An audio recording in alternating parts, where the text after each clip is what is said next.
உங்களிடம் சாலிக் நபியும் அதிசய ஒட்டகத்தை பற்றி கூற போறேன். ஒட்டகம் எப்படி படைக்கப்பட்டுள்ளது என்று நீங்க பார்க்கவில்லையா என திருக்குரான் கேட்கிறதா. ஒட்டகம் அல்லாஹின் படைப்பின் ரொம்ப அதிசயமானதான்.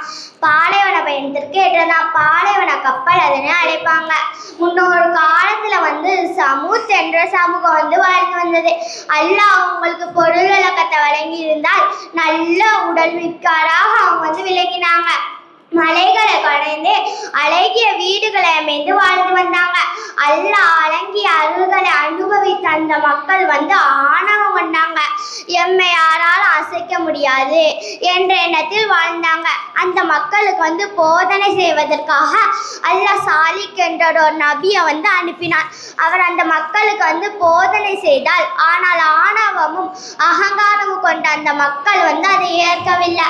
சாலிக் நபியா அந்த சமூகத்தில் உள்ள பலவிதமான மக்கள் மட்டும்தான் ஏற்றுக்கொண்டாங்க. இதை வச்சு ஆணவ கூட்டம் சத்தியத்தை எதிர்த்து நின்றது. நீ ஒரு நபி என்பதற்கு ஒரு அத்தாட்சி வேணும் என்று கேட்டாங்க.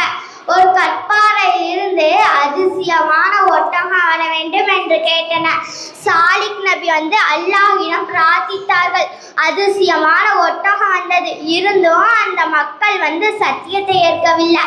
சாலிக் நபி அந்த மக்களை பார்த்து, இது அல்லாஹ்வின் ஒட்டகம், இதற்கு எந்த தீங்கும் செய்து விடாதீங்க.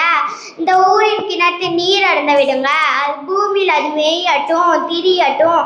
அதற்கு எந்த தீங்கும் செய்தால் அல்லாஹ்வின் தண்டனை வரும் என்று எச்சரித்தாங்க. இருந்தும் அந்த ஊரில் 9 குழப்பக்காரங்க ஒன்று சேர்ந்து அந்த அதிசய ஒட்டகத்தை அறுத்து விட்டாங்க.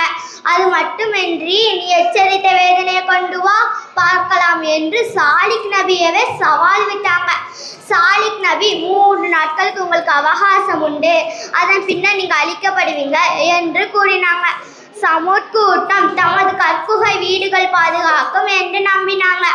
அந்த 3 நாட்கள் நகர்ந்தது. மிகப்பெரிய இடி மூலம் அந்த மக்கள் அழிக்கப்பட்டனர். அவங்க வீடுக்குள்ளேயே செத்து மடிந்து கிடந்தாங்க.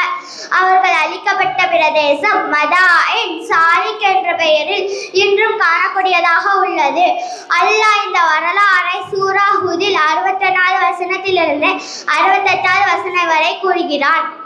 எனக்காகவும், என் பெற்றோருக்காகவும், என் உஸ்தாதுக்காகவும், என் கல்விக்காகவும், என் மதரசா வளர்ச்சிக்காகவும் துவா செய்யுங்க. அஸ்ஸலாமு அலைக்கும் வரஹ்மத்துல்லாஹி தஆலா வபரகாத்துஹு.